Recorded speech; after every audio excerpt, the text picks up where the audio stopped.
আদালত সাধারণত তার কাছে জামিন নেবেন না। আবার পরক্ষণে সাবসেকশন 2-তে বলা হয়েছে তদন্ত, বিচার, ইনভেস্টিগেশন, ইনকোয়ারি অর ট্রায়ালের কোনো পর্যায়ে যদি এটা দেখানো যায় যে আসামি এই অপরাধ করেনি, তাহলে আদালত তাকে জামিন অথবা বন্ডে যে কোনো দিতে পারে। তাহলে 497 সাবসেকশন 1-এ বলা হয়েছে মৃত্যুদণ্ড বা যাবজ্জীবন কারাদণ্ডে দণ্ডিত অপরাধের ক্ষেত্রে আদালত সাধারণত তাকে জামিনে মানে তাকে মুক্তি দিবেন না, তার কাছে জামিন নেবেন। কিন্তু পরক্ষণে আবার বলছে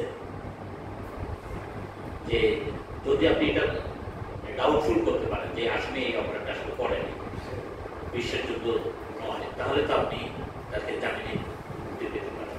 তাহলে এই যে আইনগুলো দেওয়া হয়েছে, এই আইনের মাঝখানে আসলে আমাদের থাকতে হবে।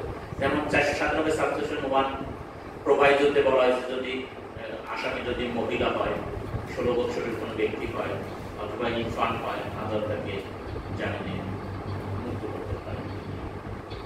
এখন হয়তো আবার কলজা পেটে যাচ্ছে, জামিন মানে কিন্তু তাকে ছেড়ে দেওয়া না, কিন্তু যদি আমাদের দেশে জামিন মানে বিচারিক ছেড়ে দেওয়া, কিন্তু এইটা যদি আইন ঠিকভাবে যেভাবে আছে, জামিন মানে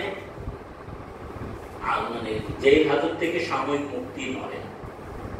আপনার 498 সেকশনটার শেষের দিকে পড়ে দেখবেন, 497 বলে 98 বলে ওখানে নিচের দিকে দেখবেন, একদম শেষ থেকে may be reduced, amount of bail may be reduced. তাহলে এই জামিনটা পরিমাণ কমানো যায়। কিন্তু সারা দেশে আমরা আইন অঙ্গনে যারা আমরা আছি তারা সকলে জামিন বলে বুঝি জেল হাজত থেকে সাময়িক মুক্তি, but this is very wrong, highly illegal. আপনি যদি ইয়াতে দেখেন, অক্সফোর্ড ডিকশনারিতে দেখেন, এখানে জামিনের যে সংজ্ঞা দেওয়া হয়েছে সেখানে বলা হয়েছে জামিন means sum of money that somebody agree to pay, if the accused fails to appear at the trial। তাহলে জামিন হলো কিছু পরিমাণ অর্থ যা কোনো ব্যক্তি দেওয়ার জন্য প্রস্তুত থাকে, যে সে যদি বিচারে উপস্থিত না হয় তাহলে এই টাকাটা দেবে। আবার যদি আপনি সিআরপিসির ৫ম তফসিলে ৩ নাম্বার ইয়া দেখেন, জুনিয়ররা লিখে রাখেন, পড়াশোনা না করতে হবে না,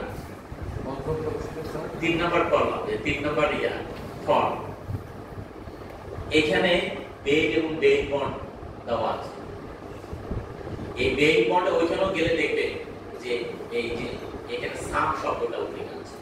তাহলে আমরা সারা দেশে এই বেল বলতে যে জিনিসটা বুঝি, temporary release from the custody, judicial custody is not correct. এই জন্য আপনাদের আমি প্রায় বলি না, বলে যে আমি তো জামিন দেবো না, জামিনে মুক্তি চাইতে হবে। এটা 496 যদি আপনি পড়েন দেখবেন যে শিরোনামটা বলা আছে in what cases bail to be taken, কোন কোন ক্ষেত্রে বা কোন কোন মামলায় বেল নিতে হবে। 496 সেকশনটার ভিতরে যদি পড়েন তাহলে দেখবেন যে ইফ দ্য অ্যাকিউজড ইজ মানে accused of A bailable offence appears or brought before the court and while he is in custody he is prepared to give bail, শব্দটাই বলা আছে। যখন সে হাজতে থাকবে এবং সে যদি বেল দিতে প্রস্তুত থাকে, the court shall release him on bail, তাকে বেইলে মুক্ত করবেন। আবার 499 গিয়ে দেখবেন ওখানে শুরুই বলা আছে before release a person on bail or bond, তাহলে একজন ব্যক্তিকে হয় বেইলে রিলিজ করতে হবে হয় বন্ডে রিলিজ করতে হবে। আইন অঙ্গনের প্রত্যেকটা মানুষ আমরা জানি জামিনের হলো ডেসক্রিপশন, এরকম একটা শব্দ ব্যবহার করেন না আপনারা আইনজীবীরা, আমরা সকলেই আইন অঙ্গনে সকলেই করি যে স্যার বেইল হলো description. No, this is also incorrect. 497 subsection 2-তে যদি আপনি দেখাতে পারেন, কেসটাকে যদি ডাউটফুল করতে পারেন যে আপনার আসামি এই অপরাধ করেনি না, মানে এটা বিশেষ করে যথেষ্ট কারণ আছে, তাহলে আদালত তাকে জামিনে মুক্ত করতে পারে অথবা তাকে বন্ডেও, তাকে জামিনে মুক্ত করবে না বন্ডে করবে, এইটাই হলো আদালত।